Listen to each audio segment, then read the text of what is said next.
Aaron, you identified the acronym BHAG, Big, Hairy, Audacious Goal, but you Yes. didn't identify the source of that. I want to identify the source. The Yes. source of that acronym is none other than the author, Jim Collins. Most of you will be familiar with Jim Collins. He wrote the book. He's written a number of New York Times best-selling books, but one of them you're familiar with is called Good to Great. Good to Great. Another one is Built to Last. Two great books, among others, that Jim Collins has written.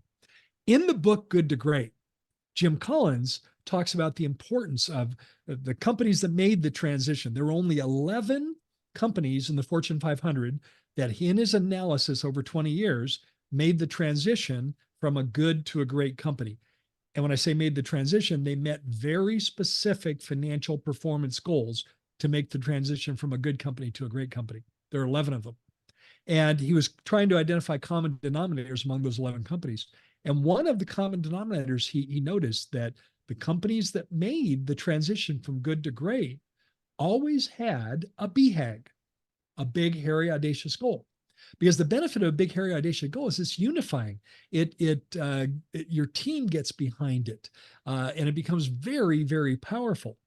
So could your BHAG for 2024 be successfully resigning from PPO plans? Now, first of all, to be a BHAG, it has to be something significant. So one of the things that another one of my favorite authors, Peter Diamandis, calls, he's adopted the term BHAG. He uses a little bit different description. He calls it your moonshot, your moonshot. And what Peter Diamandis loves studying, and he's involved in investing in all things space. So the idea of a moonshot makes sense for Peter Diamandis.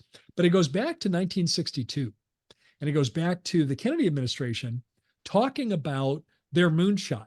That we were, if you remember, JFK made a State of the Union address saying that by the end of the decade, by 1969, we will land a man on the moon. Now, in 1962, that was a very bold statement. Wouldn't you agree, Aaron? Absolutely, Gary. Like, it is a very bold statement. Yeah.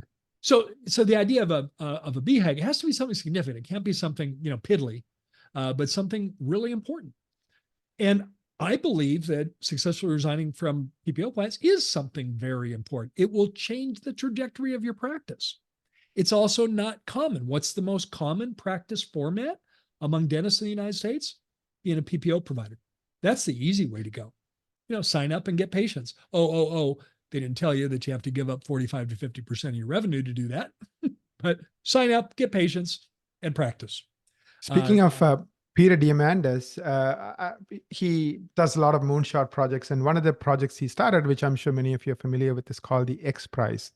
I think several decades ago, the X Prize was about going to space. And I think SpaceX and many companies were competing for that. Again, my history is not perfect, but that's how a lot of the companies that are big companies today in space. So if you're not familiar with X Prize, what X Prize does is it provides a financial reward for achieving something that would be considered a BHAG.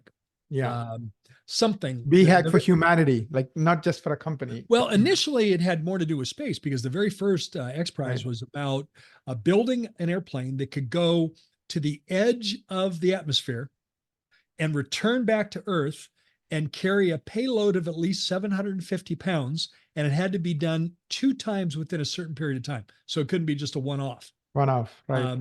And what that was pioneering the way for, private industry. Yeah, because till then. To explore space, to be able to explore. It had to be launched under its own power. It had to go to the edge of the atmosphere and then be able to return safely back to Earth. And sure enough, that's why we're seeing such progress made today in private space exploration. Do you know what the latest X Prize is? Well, what they've evolved X Prize to seek out more humanitarian efforts, like providing clean drinking water in communities that have never had clean drinking water. Which, we may take that for granted because all we have to do is turn a faucet on.